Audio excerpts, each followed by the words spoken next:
There was a time where my hair was like breaking off, which is why I kept going shorter. My cheek is on the disgusting bathroom floor. I felt my heart racing. I could hear it in my ears. And I'm like, what is going on? Like, am I going to pass out? What's happening? I was like, I'm going to cut someone. Yes. And my husband goes, what?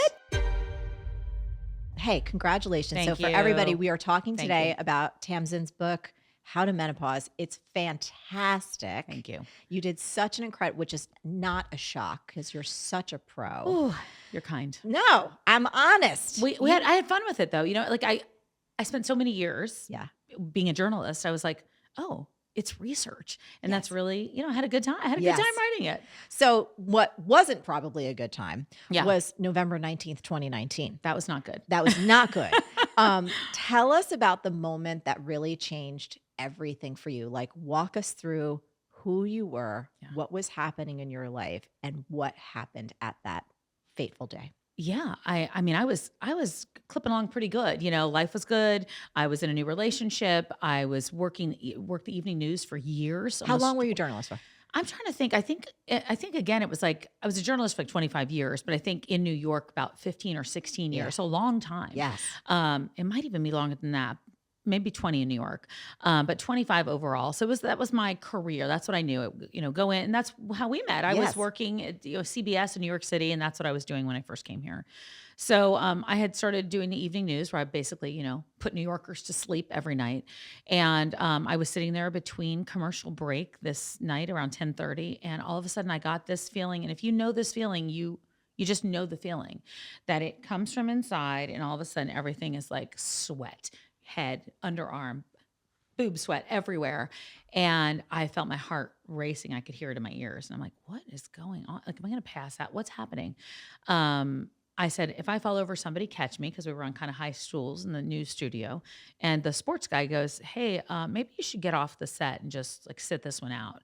And so he walked me off the set, and I went to the ladies' room, and I just literally just hit the floor, and everything cool. I needed my body to touch everything. My face, my cheek is on the disgusting bathroom floor. And I thought, what is going on? And I never forget the two, like my producer and the sports guy are like peeking through the door. Are you okay? I go, yeah, I'm good. My dress is all high. It was just awful. And I got up 20 minutes later, fine, go home. And then, that next week I thought like something's happening. Like, is it blood? I don't know what's going on with me. And I went to talked to my therapist about what had happened. And she's like, you're really anxious. You've gone through all this stuff, maybe Lexapro. So I started that. And I'm like, I'm not really an anxious person. Like, I'm hyper, but I'm not really anxious. And I did blood work eventually. And I got a note in my patient portal that said, in menopause, any questions? That was it. So helpful. ... In menopause, any questions? Like, let me know if you need anything. Okay. How old were you at this time? So I was 19. I was 48 years old. Okay. At that So time. you're 48 years old. You had this. Yeah.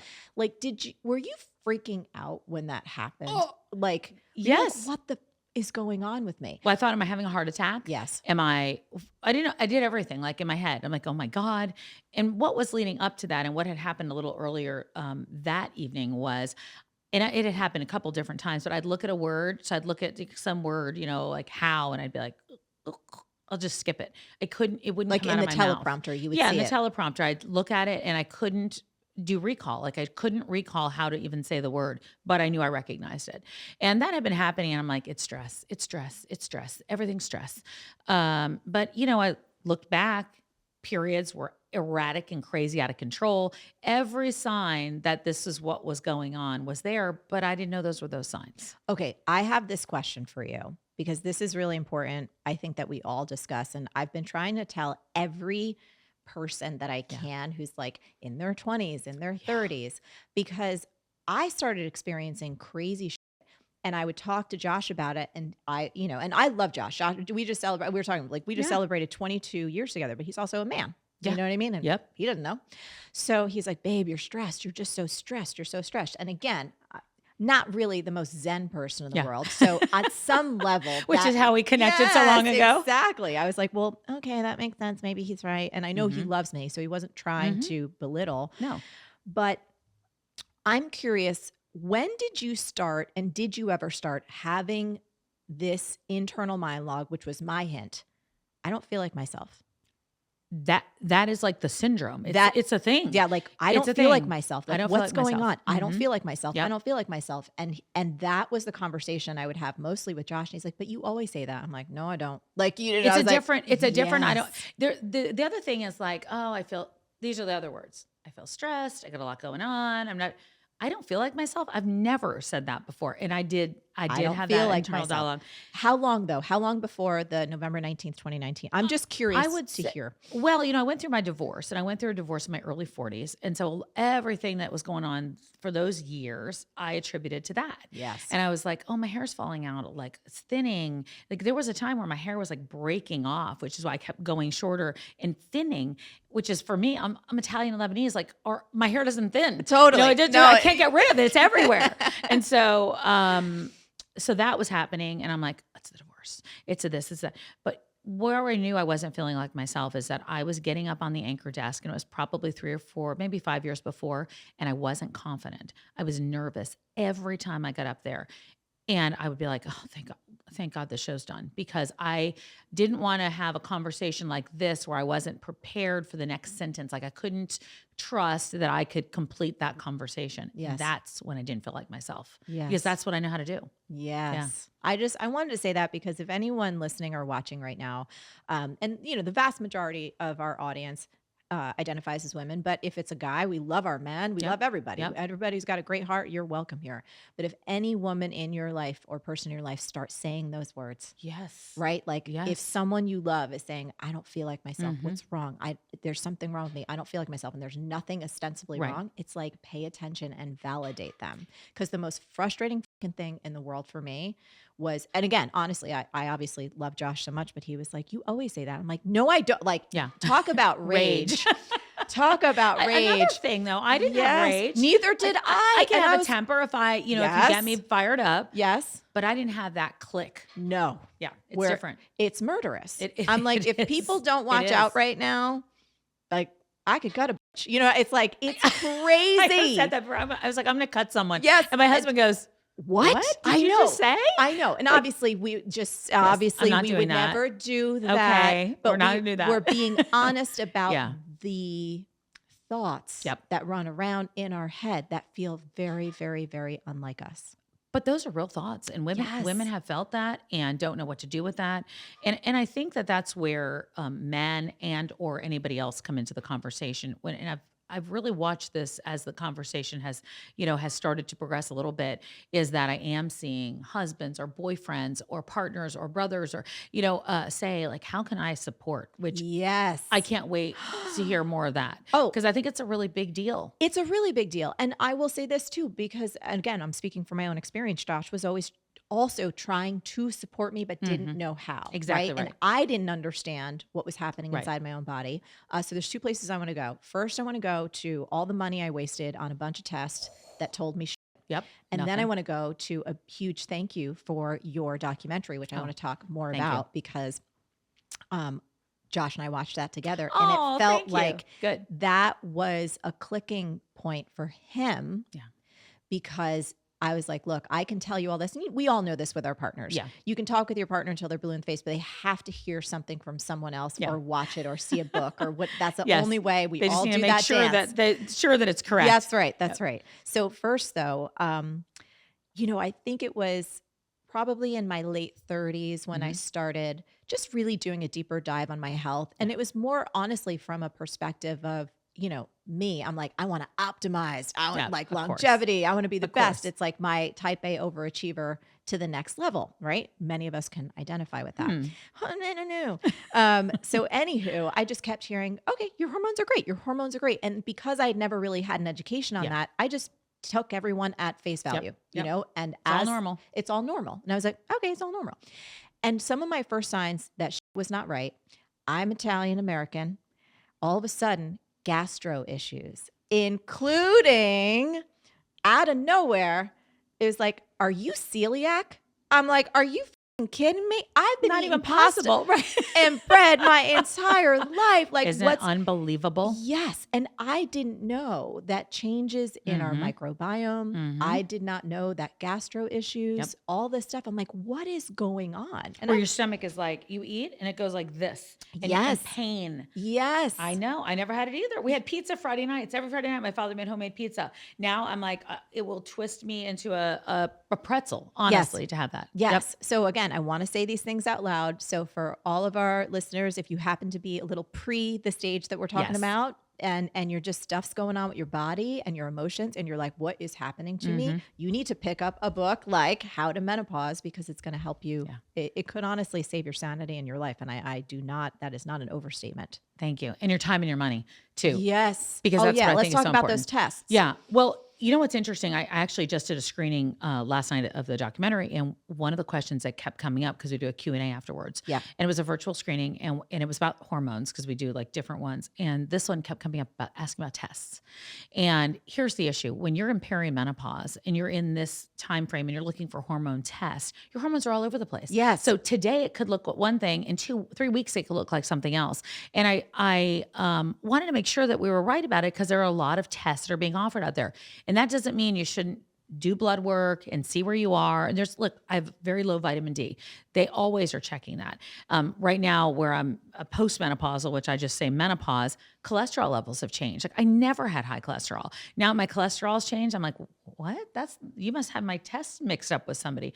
So tests are important for some different markers, but perimenopause, the symptoms, what we're talking about, are the ones to look at.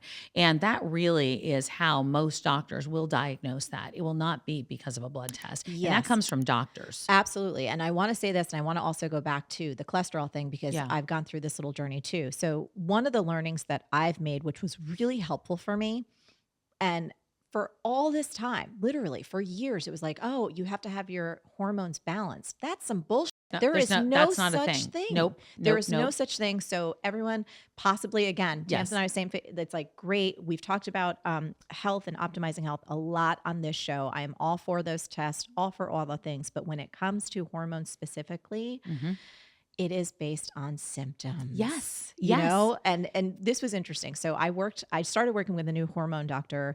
I think it was maybe October of last year of 24. Right.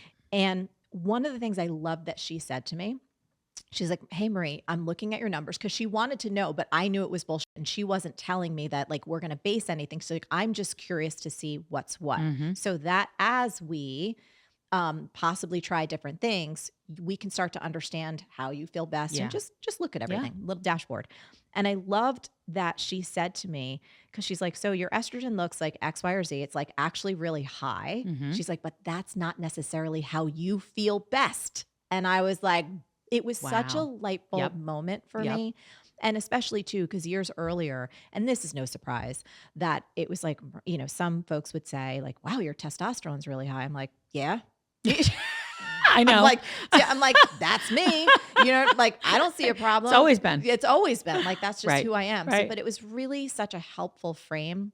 It is a great frame. Do you know what I mean? It is a great frame. So that none of us are looking. And then this was another insight, and I don't know if you've come across this too, where it was like, hey, sometimes all of these averages, whether it's around cholesterol, whether it's around hormones, they can be so skewed towards people that are unwell that the whole entire norms and averages are completely shit and off. You're like, you don't want to base yourself on that. And I do have to say, most of those tests have been done on men for a very long time. So like, please be aware. And that's what we're fighting for constantly, is the fact that this research, we need research on women, and especially women at this age.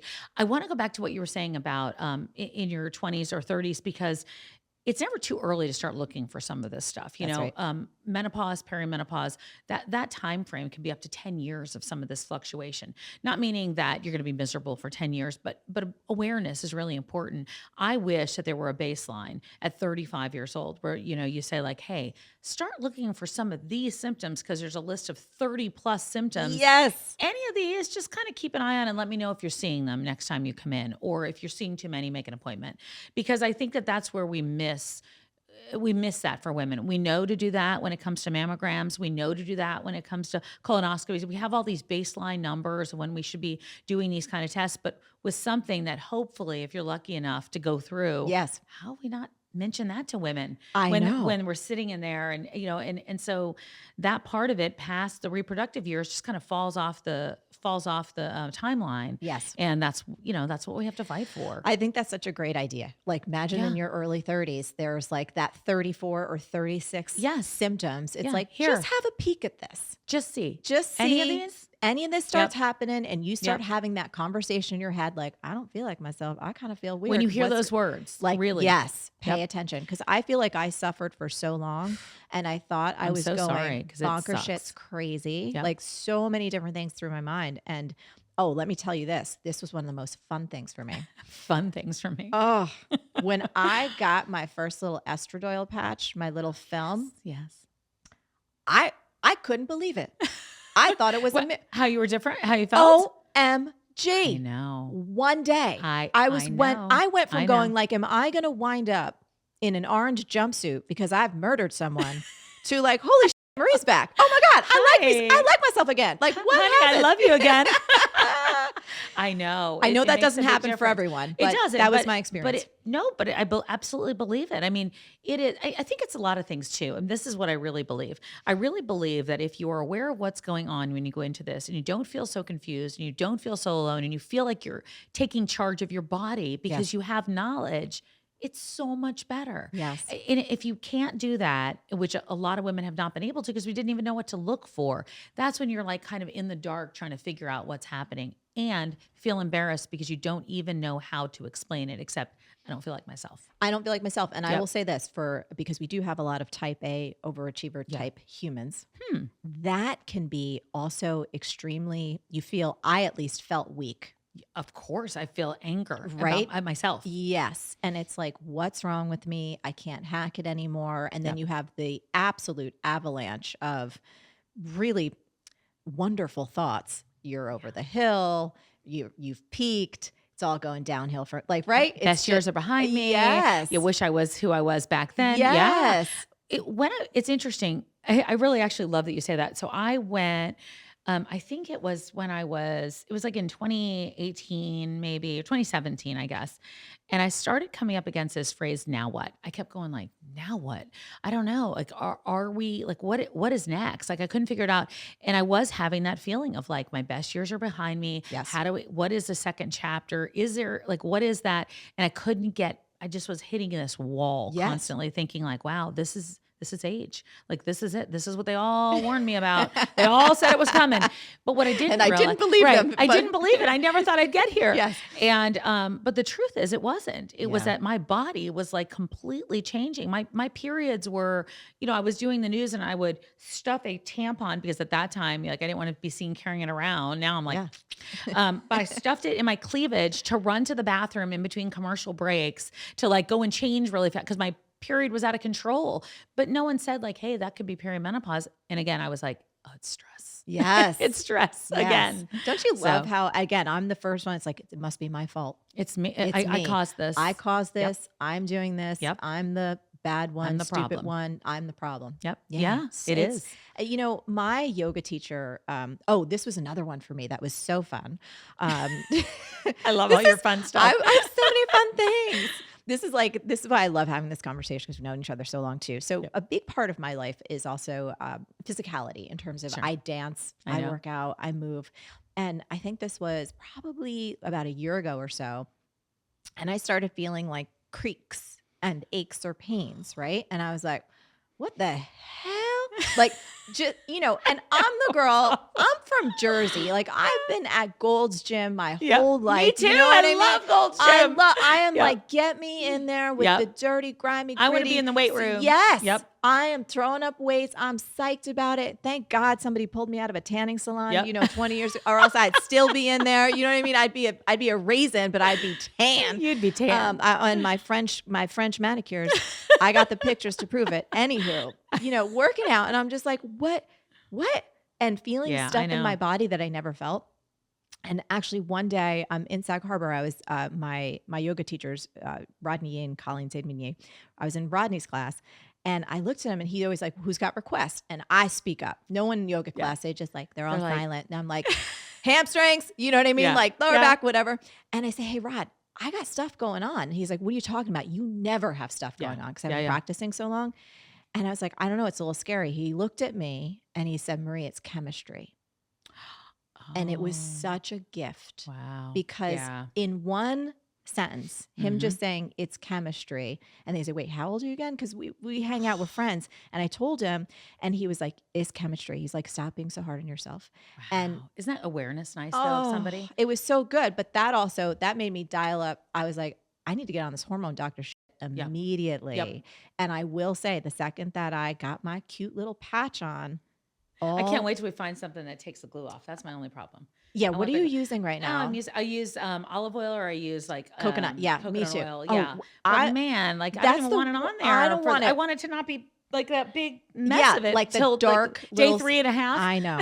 I know. I'm terrible. I go in with my I little do nails and too. yeah, I do so too. I we'll use a figure that scrub out. thing. Yeah. This is going to be our new business. Okay, it's Okay, fine with me. back to aches and pains though. Yeah. That was another benefit Mm-hmm. of Mm-hmm. for me, the aches and pains instantly. Bye-byes. They're real. Oh, with the patch? Yes. 100%. I don't have you had frozen shoulder? No. Oh, I'm I know. praying that I'm gonna can I skip that one? Well, should I just not? No, no, tell us. It's to here. That's how high I can reach. Wow. That's it. That's the difference. Now, I've been in PT for it. Because I'm a yoga nut. So my child's pose is like this, and then this one comes to here. But those are the aches and pains that are like real stuff that happens. So when we say joint pain or clicking of the knees or a hip pain, like all that's joint. And one of the big problems is when you start losing estrogen and losing these hormones, you start looking at things like osteoporosis long term, brain health long term, cardiovascular health long term. So those are the reasons to be aware of this too, not just because hot flashes are inconvenient, Yeah. because we're talking about long-term health ramifications. Absolutely. And that's where I get sad when people have missed this conversation with their doctor or not felt, empowered to have the conversation or don't know what to ask. So that was really the reason for the book, the reason for the doc, is so that not only women know, but people who love women know, so they just have an awareness of those symptoms. Yeah, it's serious stuff. It is serious stuff. And it's serious long-term stuff that you want to handle. It's serious long-term stuff. And I feel bad. We were talking about my mom, before we started recording, and, there's a gajillion things that could happen. I'm not a doctor, nor do I play one on the internet, but I absolutely believe that this is a piece of it too. I believe that. I believe that. So one more thing I wanted to mention on the cardiovascular Yeah. side, because I think that this is really important and it's somewhat new. I don't know if you've gone down this path yet, but so my cholesterol is high and I eat really clean, eat really good. I did something called the Clearly test. Have you done that? I haven't done the Clearly test. Okay. No, what is that? So for everyone, it's stupid expensive right now. Okay. But like everything in our world, I feel like we're at least coming into an Right. age where technology is helping things become more accessible 100%. faster.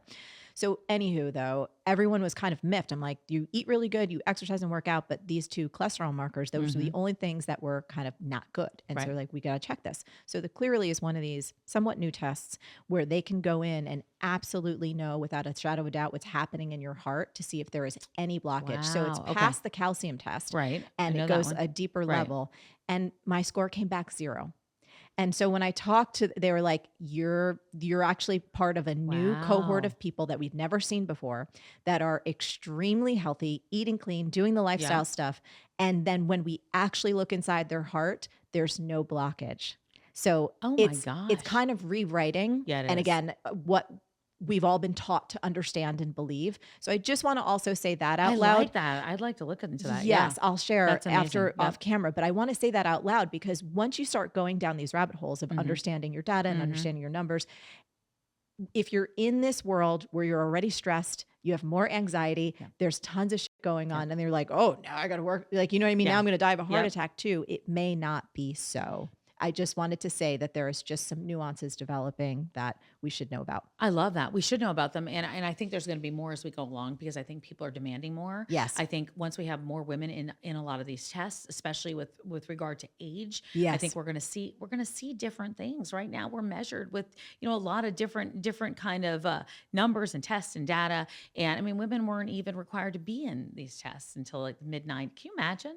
Like that's crazy. It is crazy. So when I realized that, that's kind of what dove me right into this, like head first. And I went, oh, I just can't stop. And I kept uncovering stuff where I'm like, how is this possible in 2025? Like, how are we even still confused? So the book is so powerful. I love how relatable it is. One of the things that I really responded to in here, I think you and I share a lot of like emotional, spiritual DNA on this, Mark, is it seems like you get a lot of pleasure out of clearing clutter and taking care of shit. And it is my happy place. My happiest. Like, if I could have no piece of paper in my life, God. I'd be so happy.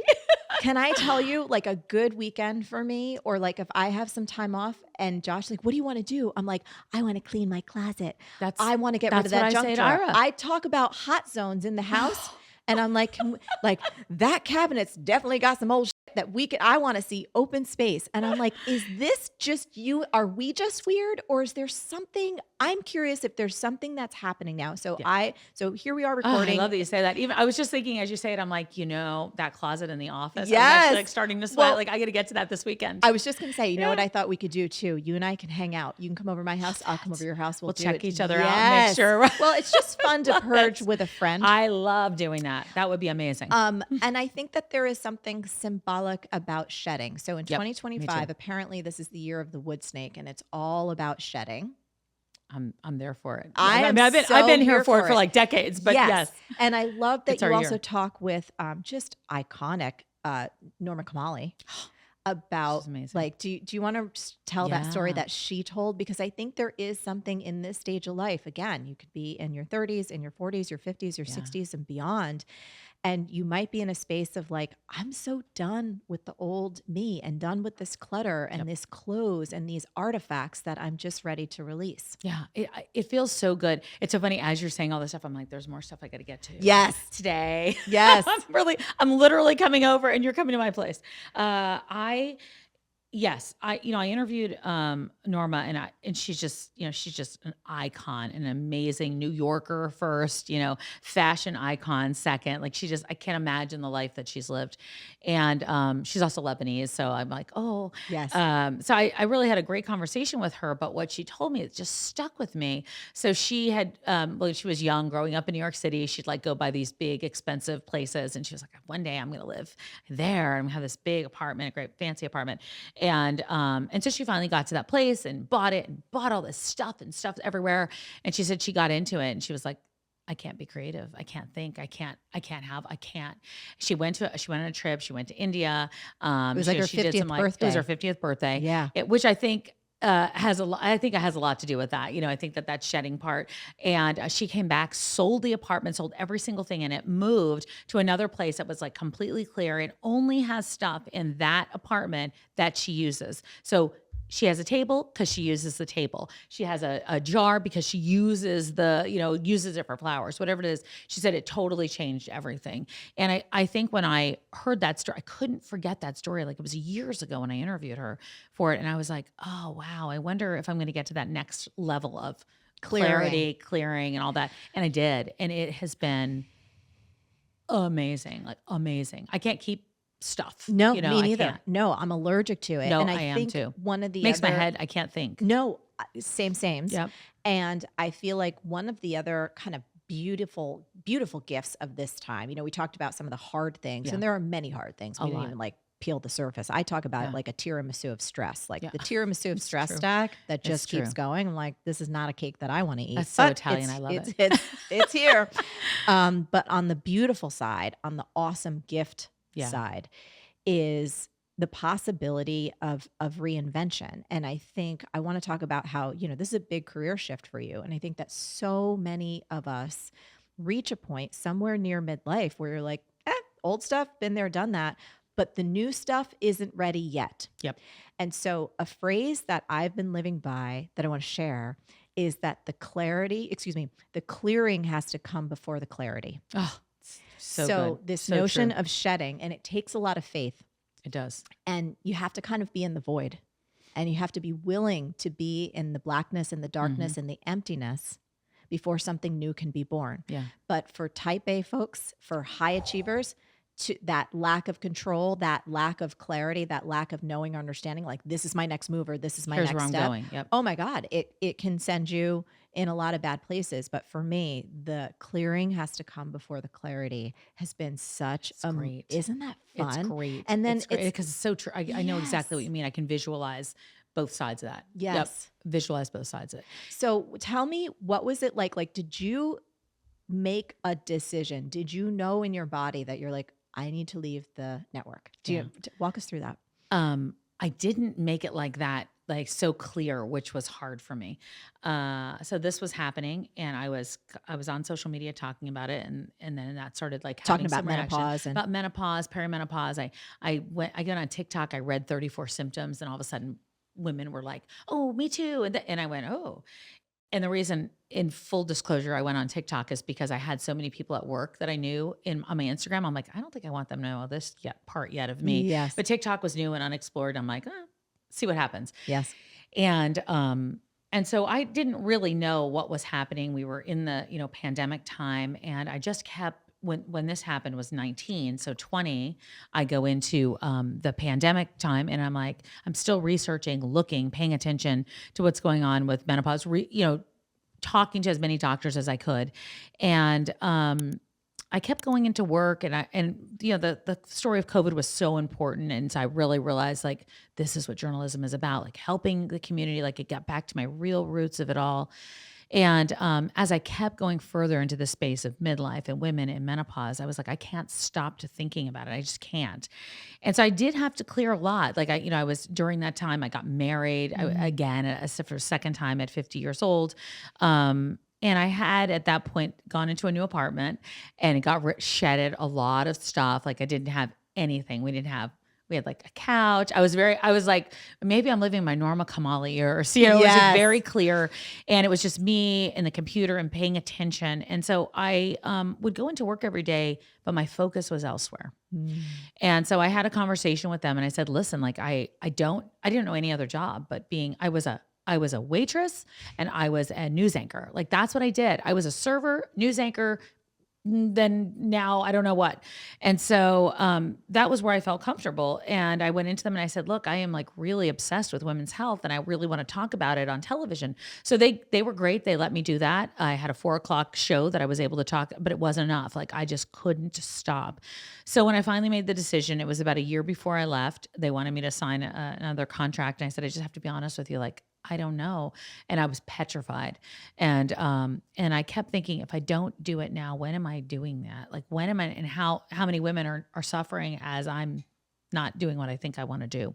So I finally made the decision, scariest decision ever. Like, it doesn't come without fear. It wasn't like, hey, ready to do this. Like, I was petrified till the day I signed off on the air, and walked out the door, and I was like, what the hell did I just do? Right. And then I woke up like months later, I get over and over, I'd be like, what the hell did I do? But I knew deep down in my heart, because we were on the journey of making the documentary, working on the book, having, speaking on panels, talking to women, interviewing doctors, that I was in the right place. And it just all really became clear. And I've never looked back. And it's weird. It's weird to have it gets me very emotional. It's weird to have all those years of something and then be able to close the door in a great, kind way. There was no anger or anything, and then be able to move into the next place. So what I don't want to gloss over, because I think it's really important, and correct me if I'm wrong, I heard you say that were months of you going, what the hell did I do? Oh gosh, months. Yes. Yeah. We need to hang out there, because that's where I feel like sometimes, I know I've done this. At the beginning of my career, when I was trying to figure out what the hell I was going to do and how to do it, it was literally years of me just feeling so lost until stuff finally started to click and converge and come together. And then it was more years until things started to work. I'm kind of slow. So I want to make sure that we underscore that, because I think it can feel so unsettling and like you are completely unmoored when you're making an enormous life change. And there's, of course, a very normal and natural desire for shit to get figured out, like fast, but it often doesn't happen fast. So I want to make sure that we talk about that, because there's probably people listening right now, and whether it's leaving a relationship, changing a career, making a big move geographically to where they want to live, like there's some big transformation that someone listening is about to make. And I just wanted to reassure them that the mind will take over and say, what the f- did you just do? 100 times. For a long time. And that's okay. But if that deeper part of you knows that you are being loyal to your soul, it will come together. Yeah, you're absolute proof of that in so many ways, because you're living it. You have to sit in it. Like, even listening to you ask me questions, because I always, I've asked questions for so long. Like, you're living your words. You don't have a piece of paper with 10 questions. You're in it. You're feeling it, and I think that that's where you feel that wholeness eventually. So, and it's what I've settled into now. Yeah. But it takes a long time to feel that. So I don't want anyone to ever think that it comes with this, oh, this is my second chapter, I'll just shut the door and it's all, fine. Like, did you decide, I've had people say, like, when did you decide to become a menopause expert or advocate? And I'm like, never. Yes. Like, I never, that wasn't what I decided to do. I just knew that I had to fight for women's health. I knew that I had to somehow allow women to know that, be a conduit. That's what I've always been, as a conduit, right? So I still think of it as like, it's journalism of here's what I know how to do. Here's what I know how to do. Find the information. I know how to process it and give it to you. Yes. But to think that you're going to wake up in the morning and be like, well, that 25-year career is in the, in the past. It doesn't work like that. But when that click happens and you really feel it in here, you have no question. You just feel grateful for what you did before and whatever you're bringing into this. And there's a real truth in that. If it feels good, and that's where the clarity is. Yes. That's the clarity. I have another one of my mantras that I like to share, just in case. I like to be useful in the world. Clarity comes pretty useful. Thank you. Clarity comes from engagement, not thought. Oh, yeah. And so the amount of things that I have to try. I mean, I was doing this. I'm planning a very epic trip to Italy. That's like one of my happy places. I always feel like more of myself. Like, when I go dip in the Tyrrhenian Sea, somehow my cells get realigned. Yep. I swear I see myself as more beautiful. Like, I like what I see, and there's no makeup on. It's just whatever it is. I believe it. And it's just, I like myself in my own skin. So I'm planning this epic trip, and I literally have to, like, I keep calling places and trying stuff on energetically before I'm like, this hotel or that hotel, or this island or that island. That's awesome. And I feel like it's in our careers and with bigger things, it's like, call doctors, have conversations, test something out. Find little ways to engage and let your body tell you the truth if it's the right move. I bet when you started to, like, you were like, I can't not do this. Like, I want to do this more. You were like a little lovely, magical, hungry hippo in terms of being an advocate. It's like more. It was. But that wasn't from your head. That was from your heart. It was. I felt it in my body. I didn't feel nervous. That was the other thing that was really interesting. Ooh, that's good. Yeah, because I as much as I've been on news and on television, I was very nervous public speaking. I never anyone that knows me knows I've never liked public speaking. Like, it's something about it, like right there. And I know you love it, right? I actually don't. No, I just like hanging out and talking to people. I like being helpful. Very anxious. But I get very anxious with it. I didn't know that. I do too, by the way. I do get very anxious. And so I did this event recently, and I walked out, and because it was helpful, I had no nerves. And I went, oh, I'm in that place. Like, I didn't understand that oftentimes when I was somewhere else and I was feeling this off in my body, I was thinking like, oh, you're not overcoming your fears, Tamsen. Shame on you. Everyone else can. You just suck. And so I really understand like what this is supposed to be now, and like what it's supposed to look like. And it's a nice place to get to. It takes a long time. Yes. I mean, I'm 54 years old. It takes a long time, but wow, I'm just grateful for a lot. And I always quote my 85-year-old dad, who's like, live your someday today. Yes. And he says that to me all the time. And I didn't understand really. I was like, yeah, I will one day. But now I understand what that means. Yes. Live your someday today. Yeah. My best friend, Chris, her dad, who had passed just a few years ago, was like, make your golden, or actually more accurately, Ken said, and I'm still paraphrasing, but the golden years are for shit. Which it, essentially is like, girls, live it now. Like, now do is it now, it. do it Now now, is do it it. now. Thank you, Ken. But it's really true. And I think that there is so much hope. And I love that you have that in the book too. Thanks. That there is like, hey, yeah, it's a shitstorm for some of us. Maybe not, there's some women, God bless, we love you. Any human who can sail through this, praise be. Praise be, praise be, praise be. We do not want more suffering. And for many of us, it's like, buckle up, buttercup. Yeah. Shit's going to get real for a little bit. It is, and it does. And it is, and it does. And it's okay. And I think one of the other things that I appreciate about this time, I feel like my humor's better. You know what I mean? Like, it's just the funny shit that comes into this brain and sometimes comes out of my mouth. I'm like, I'm entertaining myself. That's all that matters. I'm having a good time. It doesn't matter if you're not laughing. I'm good. I'm good. I'm having a great myself. time. This is awesome. Is there anything else that we want to leave people with? And then I want to tell you, one of my favorite parts of what you wrote, which is at the end. Oh yeah. No, I think I did this because I really wanted women. I lost my mom when she was 51 years old. So I never had this roadmap beyond that. So when that day and when that time came for me, 50 wasn't it was 51. And I just had never seen beyond that. And I guess it was important to me because I never had her to talk about menopause. I didn't even understand she had gone through it surgically because of breast cancer. And I just felt like if there's another girl out there that either has a mom that hasn't talked to her about it or doesn't have one, like that's who I kept in mind at the top of my computer screen every time I was writing the book. And so that was the reason for it. And the reason I added so many things to it is I don't think this ends in the doctor's office. I think this is all around our lives. It's bedroom, it's boardroom, it's wherever you are, that's what this touches this time. And you have so many great resources in here, which is really cool. Thanks. I kind of want to go check out that newsletter. I think, what is it? How to Not F Up Your Face. Oh yeah. Yeah. I haven't read that one. I was like, that sounds like a fun Substack. I know. Have you read it? Yeah, of course. Okay, of course. good. We're going to talk about that. Yes. So I think also one of my favorite chapters is the end, Silver Linings. That chapter is so beautiful. Thank you so much for that. Thanks. And you write this, never forget that the truthful answer to, will I ever feel like myself again, is not exactly.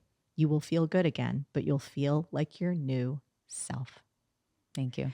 Thank you so much for this gift. Thank you for coming on the show. I'm so excited that we get to declutter together. Me too. I am so ready. I've been hungry for a friend who will get into I want to KonMari the shit out of pull it all out. Everything. All of it. Like, and I just clean it and then place it roll back. and then roll in the empty space. I do my spice drawer. Oh, I have a spice drawer I pull out now, and it's all aligned.